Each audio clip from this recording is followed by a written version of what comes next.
Good morning, this is Kavipriya, Assistant Professor, ECE Department, SNS College of Technology. I am going to discuss about the topic dielectrics from the subject electromagnetic fields and waves.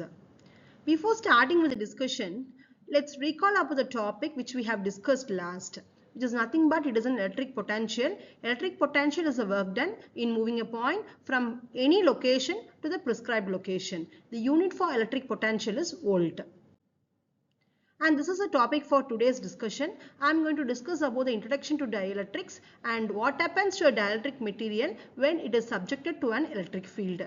What is an dielectric constant? What is the physical significance of a dielectric constant? And about the dielectric strength. Finally, about the applications of the dielectric materials. First, what is a dielectric? So, dielectric material is not a conducting material. It are electrical insulating materials which has a bounded charges. It doesn't contain the free charges as like conducting materials. It contains a bounded charges. So, because of the non-movement of charges, it does not contribute to the process of conduction.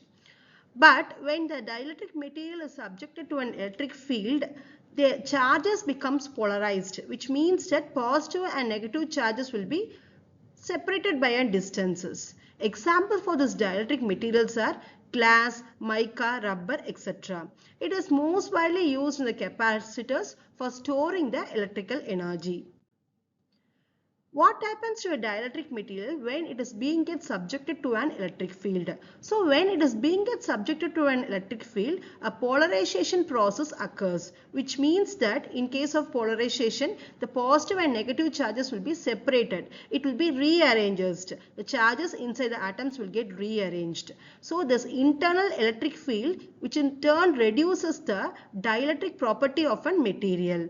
So it weakens a dielectric material as the process of dielectric is being applied. And what is this polarization? We are going to discuss in depth. So it is nothing but it is a separation of positive and negative charges. Totally we have four types of polarization. They are electronic, ionic, orientation and space charge.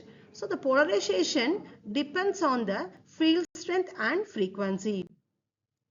And next one is a dielectric constant. It is a measure of an ability of a dielectric material to store the electrical energy. So the other name for dielectric constant is a relative permittivity, which is represented as epsilon r. Epsilon r is equal to epsilon by epsilon naught. So we know the equation for epsilon, which is nothing but epsilon r into epsilon naught. On rearranging, we'll be getting the equation as epsilon r is equal to epsilon by epsilon naught. The unit is, it doesn't have any unit, it is a dimensionless. And next is the physical significance of a dielectric constant. It is only indicates the extension of this polarization. What is the extent of polarization is indicated by this dielectric constant. Higher the dielectric constant, which indicates the higher the energy storage. It is one which increases the capacitance. It reduces the electric field strength inside the material. It is very important in case of the capacitor. And what is the dielectric strength? It is a maximum electric field dielectric material can withstand. Beyond that limit, it results in a dielectric breakdown. Unit is volt per meter or kilovolt per millimeter. So dielectric strength is equal to breakdown voltage by thickness. If the particular limit is being exceeded, then the dielectric breakdown will occur in a material. It depends on temperature, humidity and the material purity. And next one is a curiosity challenge. Among the four, permittivity, dielectric constant, capacitance and breakdown voltage, the odd man out is a breakdown voltage. Other three based on the energy storage. And next one is a riddle. Determines the ability to store the electrical energy is nothing but it is a dielectric constant. And finally, the applications of a dielectric material. It acts as an RF substrate.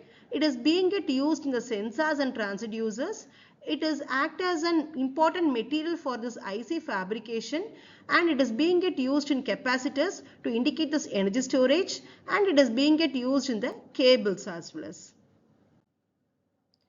And this is what we have discussed so far. We have discussed the introduction to dielectric, what is a dielectric strength, what is a dielectric constant, and very importantly what is a polarization, and finally the applications of the dielectric materials. And these are all my references.